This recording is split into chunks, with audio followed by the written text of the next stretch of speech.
저희가 보통 추천해드리는 것으로는 채권으로는 5대 은행에 대한 예금 채권, 그리고 채무자가 회사에 다니고 있는 경우에는 회사에 대한 임금 채권을 추천해드리고 있습니다.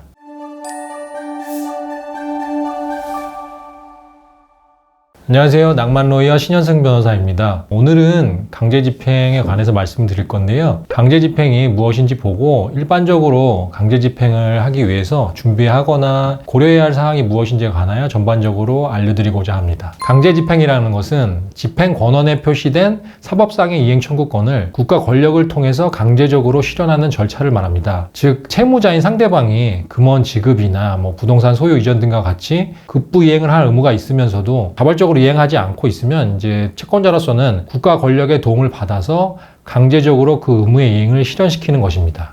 전체적으로 법률적인 표현이 많아서 조금 어려우실 수 있지만 제가 예를 들어 하나씩 설명해 드릴 테니까요. 포기하지 마시고 끝까지 함께 해 주시기 바랍니다. 먼저 강제집행을 하시기 위해서는 집행권한을 확보하셔야 합니다. 집행권한이란 말 그대로 집행할 수 있는 권리의 근원이라고 이해하시면 되고요. 법원의 확정 판결뿐만 아니라 가집행 선고가 있는 종국 판결, 1심 아니면 2심 판결을 말하는 것입니다. 그리고 화해 조서, 확정된 지급 명령, 확정된 화해 권고 결정 등이 모두 집행 권한입니다. 대부분 확정이 되어야 집행 권한이 될 수 있는데요. 예외적으로 가집행 선고부 종국 판결의 경우에는 법원이 1심 또는 2심 판결문에서 1항에 피고는 원고에게 무엇을 지급하라, 이행하라 이렇게 기재하고 그 다음에 제1항은 가집행할 수 있다 이렇게 기재해서 판결문이 나옵니다. 이럴 때 그 문구가 있으면 가집행 선고부 종국 판결입니다. 그리고 공증인, 법무법인 등이 작성한 공정증서로서 강제집행을 승낙한 취지가 적혀있는 증서를 또 집행증서라고 하는데요. 이것도 집행권한에 포함됩니다. 사람들이 일반적으로 이제 공증받았다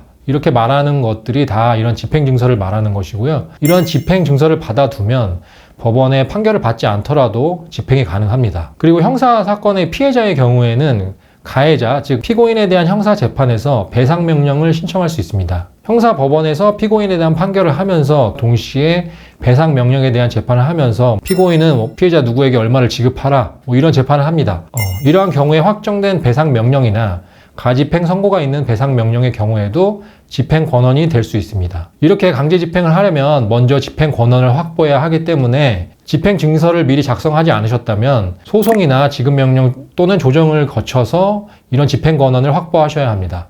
그리고 강제집행을 진행하시려면 집행권한에 집행문을 부여받으셔야 합니다. 집행문 부여기관인 1심 법원의 법원사무관 또는 이제 공정증서를 작성한 공증인 등으로부터 집행문을 받으실 수 있습니다. 그리고 집행권한이 확정된 판결이나 지급명령, 화해 권고 결정 등과 같은 확정된 사건에 관한 것이라면 확정증명원을, 그리고 집행권한이 상대방에게 송달되었다는 송달증명원을 같이 준비하셔야 합니다. 이렇게 집행권한, 집행문, 확정증명원, 송달증명원이 강제집행 신청을 하기 위해서 필요한 기본적인 서류입니다. 이제 강제집행 신청을 진행하기 위해서는 채무자의 재산 중에 무엇에 대해서 강제집행을 하실지 결정하셔야 합니다. 채무자의 재산 중에 경제적 가치가 있는 대부분에 관해서 강제집행이 가능합니다. 예를 들어 동산, 부동산, 자동차, 선박, 채권, 주식 등에 대해서 모두 집행이 가능합니다.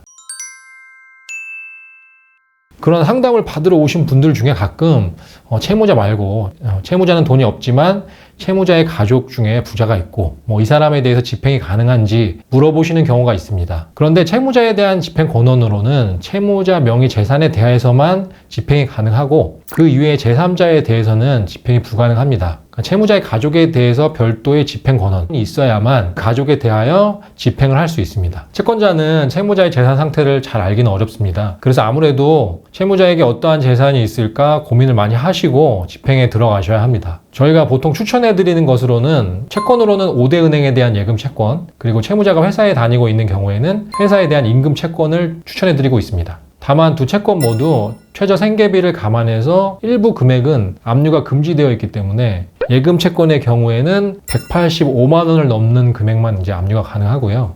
임금 채권의 경우에도 185만 원까지는 압류가 불가능하고요. 185만 원을 초과하면 370만 원까지는 185만 원을 뺀 나머지 금액을 압류할 수 있고요. 그리고 이제 370만 원을 초과하면은 그때는 이제 2분의 1을 할 수 있고요. 600을 넘는 경우에는 이제 600을 넘는 부분에 한해서는 4분의 3을 압류할 수 있습니다. 그리고 이제 채무자가 개인 명의로 사업체를 운영하고 있는 경우에는 사업체의 매출 채권에 대해서도 집행을 할 수 있습니다. 요새는 사업체의 카드 매출이 보통 크기 때문에 5대 카드사에 대해서 장래의 청구 채권을 포함해서 압류하면 매출이 발생할수록 압류되는 금액이 커지기 때문에 꽤 유효한 압류 대상입니다. 그리고 채무자의 주소지 부동산의 소유자를 확인해서 채무자가 그 부동산의 소유자일 경우에는 부동산 자체에 대하여 집행을 할 수 있습니다. 그리고 소유자가 아니라면 저희는 이제 임대차 보증금 반환 청구권에 대해서 강제 집행을 한번 신청해 봅니다. 이렇게 채무자 소유 재산의 확인이 어려운 경우에는 모색적으로 될 만한 것들을 한번 신청을 해보는데요. 보통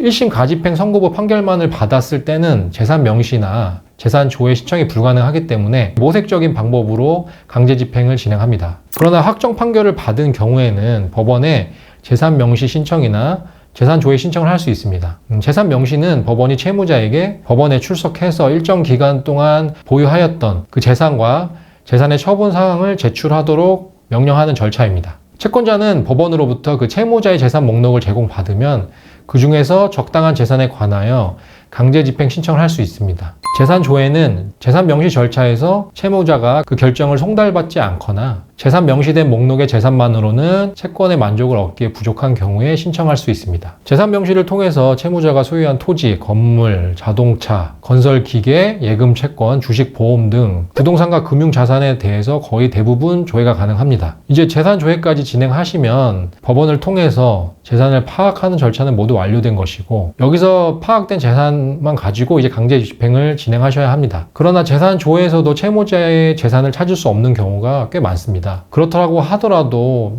채권자 분께서는 포기하지 마시고 계속 집행 권한을 보유하실 필요가 있습니다. 판결의 경우에도 확정된 때로부터 다시 10년이 지나면 소멸시효가 완성되기 때문에 기간이 지나기 전에 소멸시효 중단을 시키기 위해서 다시 지급명령 신청이나 소재기를 하실 필요가 있습니다. 그리고 일정 기간을 간격으로 해서 재산 명시 또는 재산 조회를 하시고 이를 통해서 채무자의 재산 상태를 파악하실 필요가 있습니다.